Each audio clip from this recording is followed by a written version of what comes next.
And the market is changing. And this is really at the heart of this, that by being more focused on the national agenda and how the national space industry is structured, that will help us in being more competitive in this market.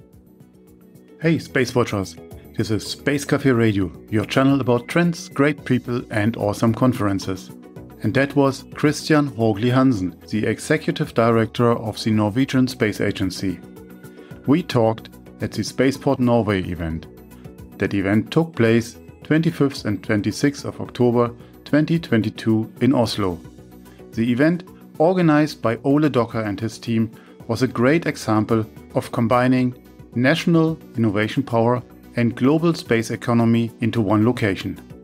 Christian and I spoke about the upcoming ministerial conference and the challenges that comes with that, but also about the need of Norway when it comes to space and security. I'm Torsten, publisher of SpaceWatch.Global. Enjoy our conversation. Our world Europe is under pressure and space gets more and more in our daily life into the politics. You mentioned on the panel Norway's way, and I think it's very unique. Can you tell us more about your national capabilities and capacities? Yeah, for sure. It's important to put this into context because I think what I'm always saying in panels and in my presentations is that Norway is blessed that we have a real need for space. With our geographical location and in the high north, we have large ocean areas and everything. This is a key driver for how we develop the infrastructure. And what we're seeing now over the past few years, this is materializing into a more national context, not only certain programs of picking up AIS signals, but we are really working towards this total value chain that now the government is saying we want to support this as part of us being a space nation. So how we are now approaching this, working with industry, working with the institutes and with the national users, that being the coastal authorities or our national defense, whatever that may be, I think this is an incredible, interesting development that we're making now. Why is Arctic space so important? If you look at the interest in the Arctic in general, China is now approaching the Arctic. They're not an Arctic nation, but they have great interest there because of the trade routes and everything. So you're really looking at everything from supporting transportation by sea on the northern border of Russia, but also in terms of how are you going to do search and rescue? You need communication, you need some kind of infrastructure in order to support this. So if the prediction of increased maritime traffic holds, you also need the search and rescue. I remember we had a seminar a few years ago where also Russia at the time were there. They said that if you're in trouble in the sea route in the high north, there may be a 4 or 5 hour helicopter ride to get you there. So obviously you need to know where people are, you need to have communication, you need to have surveillance and support this whole infrastructure through monitoring of ice and everything. And then you have the strategic component. Obviously Norway is on the northern flank of NATO and we are playing an important role there. And that's where the fusion between the civilian needs on fishery and oil and gas and everything and the security situation that I talked about in my presentation, where we are at sort of the sharp end of NATO in this regard. Getting bolder is the theme of the Spaceport Norway 22. Is Norway getting bolder? I think we are. It may be something that is hard to support with our now challenged budget. We are not sure how this will go, but the government is proposing a significantly lower budget for our participation in ESA going forward. This is, in my view, unfortunately not a way of being bolder, but we need to then put this into a larger context. The challenge with the budget that is set forth is that we're doing okay the next year or two because we have money in the pipeline, but going forward, we will lose positions. This is how the market works. If you're not there, if you're not paying, you will not participate. So being bolder reflects on what I said previously, is on the fact that we are the national needs and how the society and our politicians are viewing this. That helps us in focusing the national agenda. That doesn't mean that we are leaving ESA or leaving the EU participation, not at all, because this is the backbone of what we're doing in space. But we are seeing more opportunities on a bilateral level, and we're also seeing more opportunities on the national level. And the market is changing. And this is really at the heart of this, that by being more focused on the national agenda and how the national space industry is structured, that will help us in being more competitive in this market. From Europe, from Brussels, we can hear that they have, at the moment, two priorities. Everything else is under these priorities, and that's energy and defense. And I'm aware that Norway is not part of the European Union. However, you are part of Europe. And as you said, on the north border of Europe, you mentioned before, it reflects already also in your strategy. In a month from now, we will see the ministerial conference of ESA, and you are a member of ESA. And hearing the talk earlier on, the budget cuts that might occur, how can that strengthen the position? So how does this logic work? First of all, I think the points that you're mentioning in terms of what is on the focus of the EU on the energy and security is totally understandable. Obviously, the EU does not want its population to freeze in the winter. This may happen. The supply of electricity, the supply of energy is very, very important. The need for Europe and the EU, as they are promoting it to be autonomous, is also understandable. Norway has made a choice twice to not be part of the EU, and we need to be realistic about that. We have the EEA agreement, which serves us well. We're part of the open market with free exchange of money and people and everything. But we also need to see how can we become an attractive partner. Just clawing at the door won't help. We need to have a position, a proposal, something of value for the EU to be part of the good company. And this is just hard work. Showing that we have a real contribution to the European agenda, I think that's very important. We don't get around it. We have to work it all the time. Let's talk about ESA and the ministerial. We have been working this for a year, working with ESA, understanding the structure of the various space programs, and also working with other industry to look at what is their priority in this. And right now, we need to make a very hard priority. First of all, we want to, as far as we can, to support the existing positions. But then, that was mentioned in the debate just recently, we need also to support the startups and the innovation and the new companies that are looking at space differently.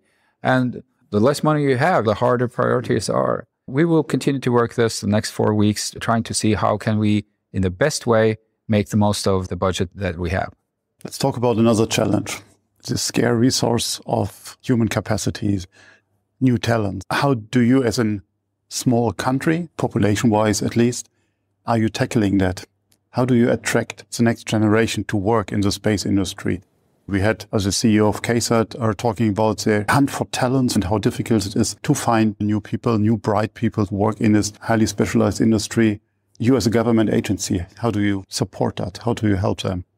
In general, I think this hits not only space, but several other industries, that there is a shortage of people in many different disciplines, actually. We see it in healthcare. We have a large influx of people working in healthcare that come from other nations. We are also seeing it increasingly in the space sector. We know that at Andøya Space, when they're building up their staff now, I don't know how many nationalities are represented, but it is a lot because they have an attractive proposition. And even though Andøya is certainly not the center of the world, it is an interesting place to be if you're interested in launching rockets into space and being part of that ecosystem. It's always a question how to focus where the center is. Yes, that's right, of course.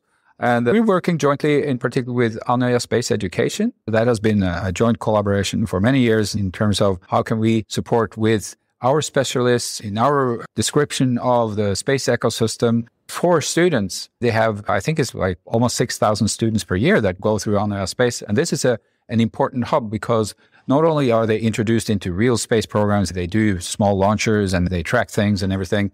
And they also are well connected with the various universities. And it was also mentioned in the reception yesterday, we are seeing now more master degrees. We are seeing an ambition of closer cooperation between industry and the universities. And this is really at the heart of this.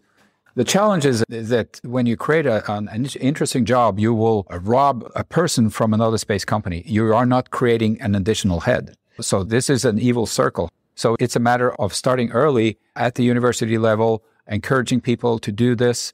One thing is a specific space education, which is not very well developed in Norway. But me as an engineer, and I've worked in space industry for many years, you need people that in general are good in engineering, in physics and mathematics, and because then you can tailor-make them into a space engineer. So this is a long-term thing that we have to do. Last point I would like to talk about is, and maybe it's also an occasion to inspire new people to the space sector, is the upcoming GLOC, the upcoming conference planned for May next year.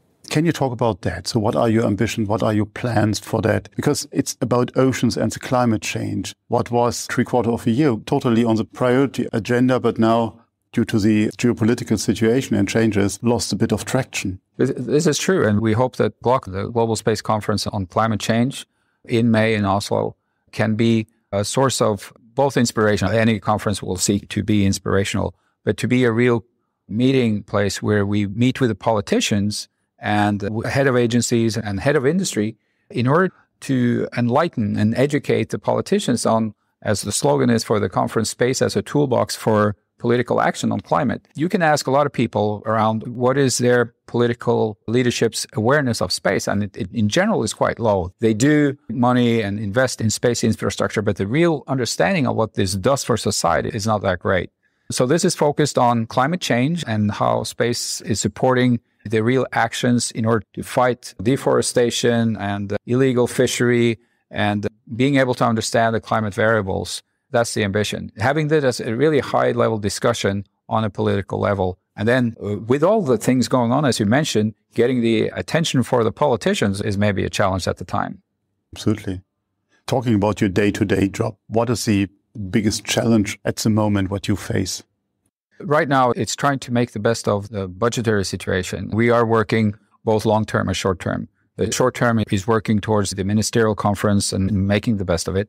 I think we have a good long-term plan that is maturing in terms of what Norway has an ambition to be. This discussion that we're having today is very important in order to define space. It's not only the satellites, it's not only the sensors, it's what is the use case, what is the end user, and who are the customers willing to pay for those services. That is at the top of my head, how to work this on the long term. You already ended on a positive note. So my last question would be, what is the biggest opportunities you see these days with all the circumstances, what we discussed before? I think, and I don't mean to sound introvert, but again, it's a balance between what we're doing through the institutional programs, which is well established, it's real, pushing us forward, it's international cooperation, but it's how to develop the national agenda. That's really important for going forward. Thank you very much for your time. All right. Thank you. If you want to stay on the pulse of the space industry, please visit our website at www.SpaceWatch.Global and subscribe to our newsletters. And of course, don't forget to become a Space Watcher. I'm Torsten, publisher at SpaceWatch.Global, your independent perspective on space.